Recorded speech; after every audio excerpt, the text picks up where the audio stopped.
That we absolutely must protect Social Security.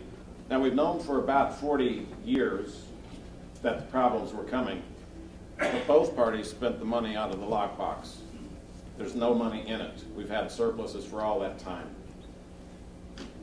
The problem with Social Security, it began with 17 workers working for every single retiree. That number has decreased down today to where it's under 5. It's probably about 2.5 workers for every single retiree.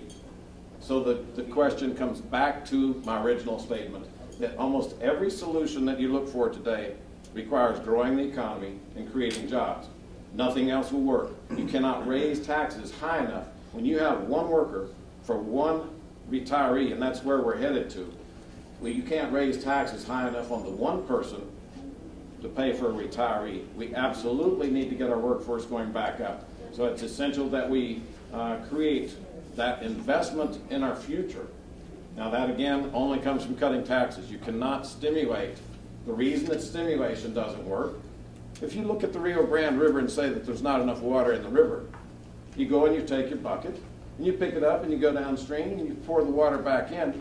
You know that that does not create more water in the river. But that's what we're doing in stimulation funding.